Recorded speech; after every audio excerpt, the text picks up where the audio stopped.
talaga yung mga utak-utak na ganyan eh. Pero meron din daw kinalaman ang buhok sa, oo, pag malalaman mo kung matalino daw ba talagang isang tao o hindi. Na alam mo, yung sabi nila kapag white yung hair mo, wisdom, you're full of wisdom na mga ganon. Mo? Kaya naman mga ka-MB, uban o utak. Alamin kung bakit konektado ang gray hair sa pagiging matalino daw ng isang tao. Dito yan sa Fact na Fact.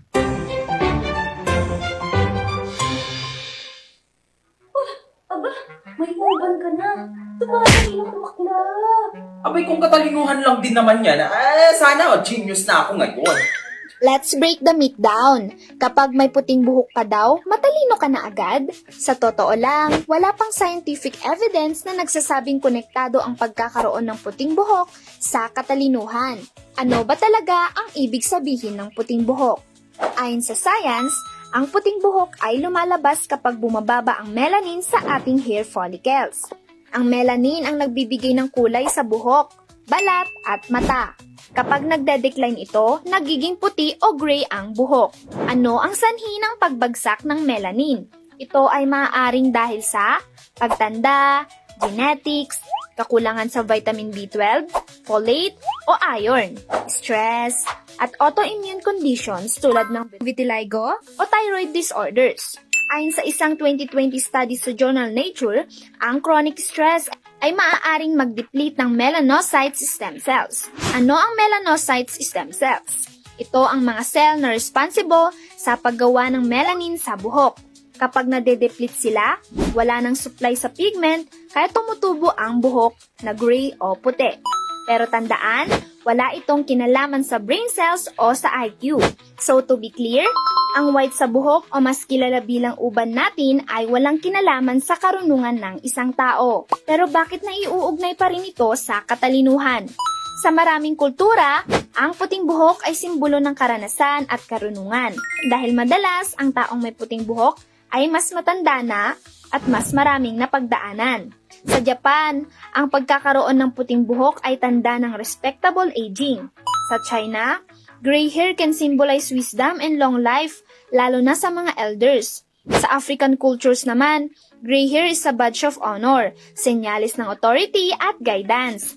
Sa Native American traditions, white hair is associated with spiritual depth and connection to ancestors. Pero lahat ng ito ay cultural associations, hindi scientific proof.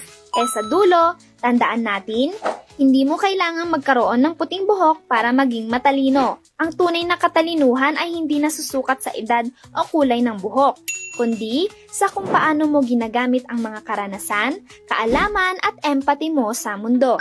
Kasi kahit may puting buhok ka man o wala, nasa utak at puso pa rin ang tunay na talino. Totoo nga naman, di ba? Ikaw ba may mga white hairs ka na? Do, pero hindi siya parang marami. Ramihan. Oo, ako Pero madami, kaya nga nagpupula ako ng hair. Ah! The reason why I started coloring my hair is because I started to have gray hair Yun na. na.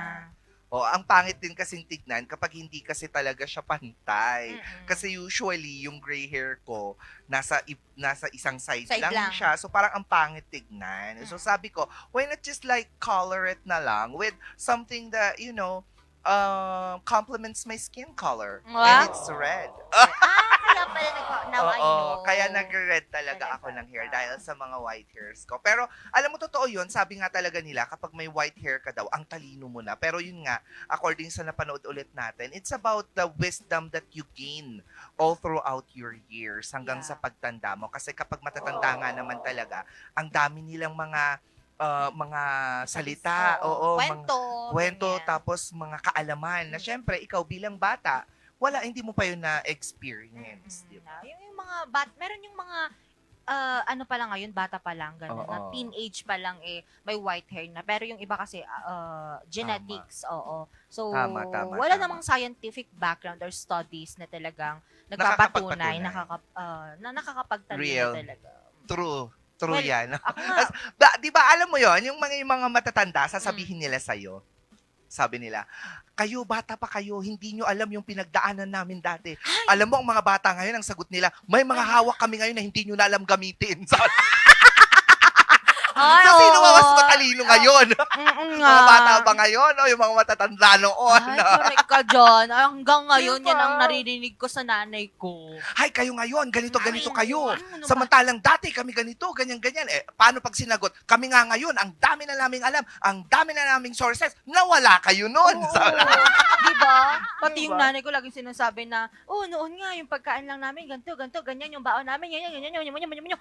Ay! Diba? Pero kailangan intindihin din natin Ay, sila. At saka, we can get something kasi from what they say and from their experiences. Especially kapag hindi siya yung naaaral Yeah. sa paaralan. At Kundi oo. yung na-experience nila mismo bilang isang tao na nagdaan na sa dekada-dekada ng Totoo. panahon. At saka diba? parang naging part na rin yun ng ganong culture, yung nakikinig tayo. Kaya, yung iba kasi parang tinatanggap na lang din yung mga ganong pamahiin. Pero wala namang masama kung maniniwala ka or no. Oo naman. Oo. At saka, ang pinag-uusapan talaga natin dito ay yung experience talaga ng mga matatanda na sinishare lang nila sa inyo. Like, Yeah. kung paano ba mag-deal sa mga bagay na dapat nating harapin or i-deal kapag may hinaharap tayong mga sakuna or sabihin na natin mga struggles in Problems, life, yeah. yung mga ganon. Yun talaga yung alam nila kasi napagdaanan na nila tapos nalagpasan pa nila. Ngayon, ikaw bilang bata at may pinagdadaanan din katulad doon kasi it's just a cycle Mm-mm. So kung what's happening before, sometimes Mhm. it's also happening now. So mayroon sila, Oh. ay, nagganyan na rin ako dati. And this is what I did, no? No? Sabi Wow. na- Lesson lang naman Konyo. yun. Oh, galing Lasal ka. Ay, Lasal. Oo, galing Manila po kasi itong katabi ko. So, Oh, no. no. Remember, I'm Ambi. American Bayot. Ayaw ko. Ambi, sabi ko ito kahapon. Di ba pala?